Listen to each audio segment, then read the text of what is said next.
Banyak momen orang itu tobat setelah haji dan umrah. Saya punya murid sebelum dia umrah itu katanya dulu suka pakai rok mini gitu.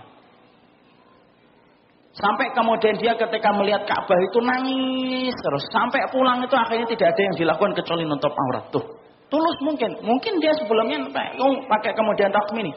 Tapi ketika dia menjadi tamunya Allah, loh, dia datangnya tulus, Pak. Dan ketika datangnya tulus itulah yang menjadikan Allah menjamunya.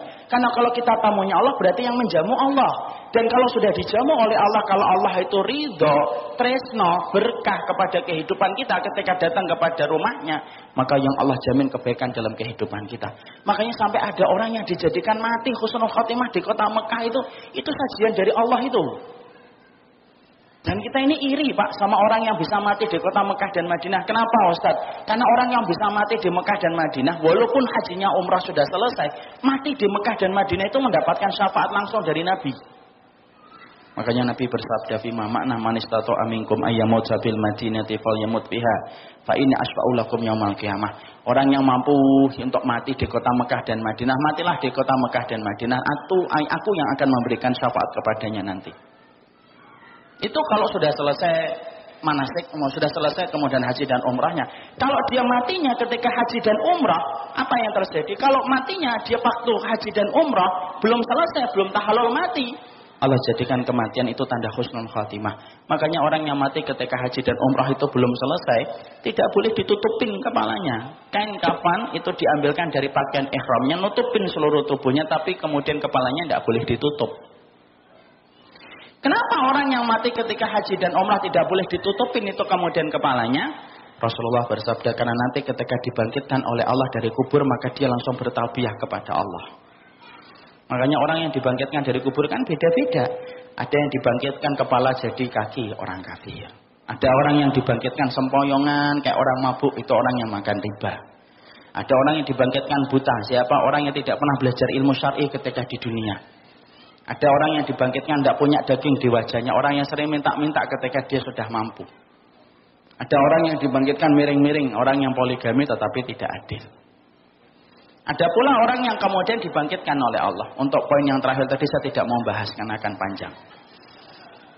Kemudian ada orang yang dibangkitkan itu langsung dia bertalbiyah, labbaik Allahumma labbaik, labbaik la syarika laka labbaik. Siapa orang yang dibangkitkan dalam kondisi dia bertalbiyah itu?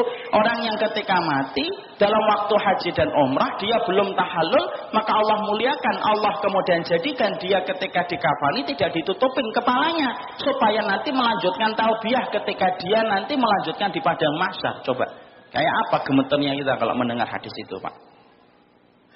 Makanya saya itu Masya Allah ya, saya pernah dapetin kisah nyata ini 6 tahun lalu ketika terakhir kali saya ketika lama menjadi pembimbing umrah sudah lama itu 6 tahun lalu, ada jamaah saya meninggal dunia ketika waktu umrah. Berangkatnya sehat, Pak. Sehat betul. Saat itu berangkat sekitar 90-an jamaah kita berangkat. Di Madinah itu yang tidak apa-apa itu memang sudah sepuh. Penampilannya mungkin sudah kemudian ada uban di wajahnya, di rambutnya banyak, persis kayak bapak saya, tapi sehat. Beliau merupakan mertua dari salah satu jamaah pengajian yang ikut kajian saya. Sehat, Pak. 3 hari di kota Madinah itu ya sehat gitu. Tidak ada masalah kemudian dia ketika dia itu kemudian pada saat itu. Sampai kemudian akhirnya ketika beliau kemudian kita melalui, kemudian kita sudah mulai untuk perjalanan haji, umrah. Kita berangkat dari mikotnya Dzulhulaifah, berangkat sampai di kota Mekah, tiba-tiba beliau kepleset di bis, Pak. Ketika akan turun dari bis ketika sudah sampai di depan hotel. Terbentur dengan salah satu bagian bis, lecet dikit. Saat itu saya berkata, Pak, ayo Pak, kita bawa ke dokter saja. Nggak usah, Ustaz. Lu, nanti kalau ada apa-apa gimana? Nggak apa-apa, insya Allah.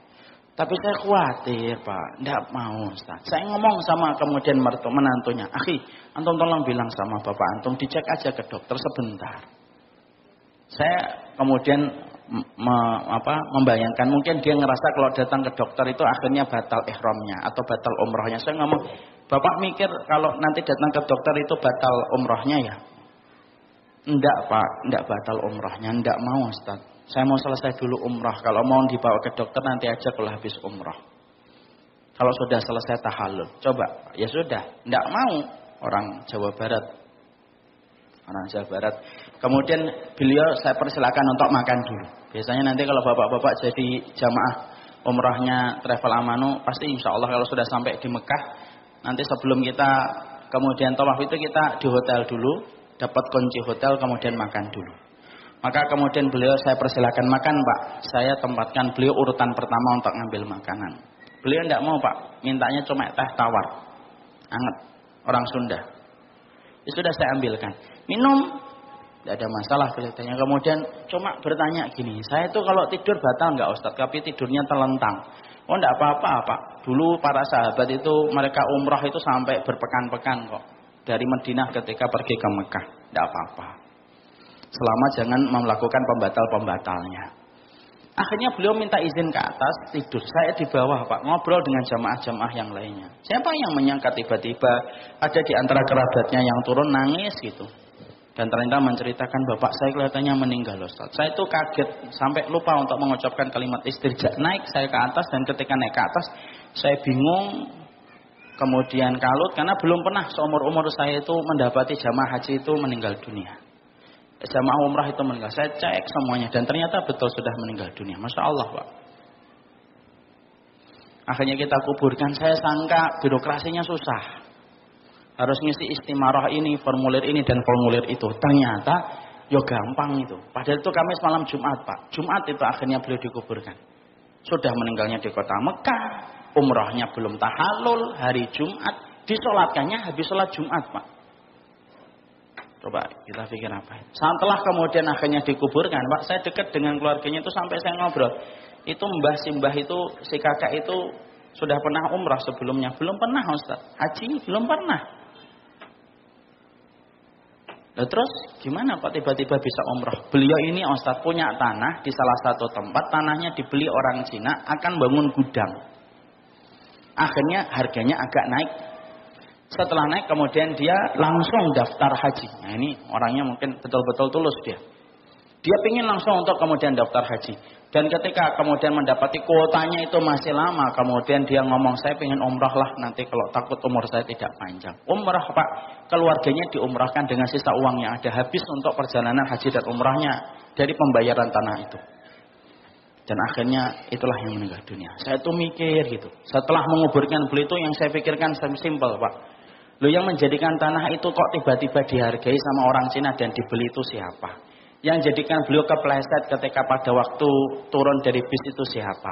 Yang jadikan akhirnya beliau itu menolak untuk kemudian dipergi ke dokter itu siapa? Semua pertanyaan itu tidak ada jawabannya kecuali satu. Allah itu kalau sudah ngatur tamunya, kalau mau meninggal, ya Allah mampu melakukan apa saja. Makanya saya teringat sebuah hadis yang diriwayatkan oleh Imam Hakim, disetujui oleh Imam Ad-Dahabi. Innallaha idza ahabba 'abdan asalahu. Wa ma asalahu ya Rasulullah? Qala yuwaffiqu lahu amalan shalihan idza baina yaday ajali hatta yardu anhu jironhu wa man hawlahu. Allah itu kalau senang sama orang, Allah akan memberikan pemanis. Asalahu.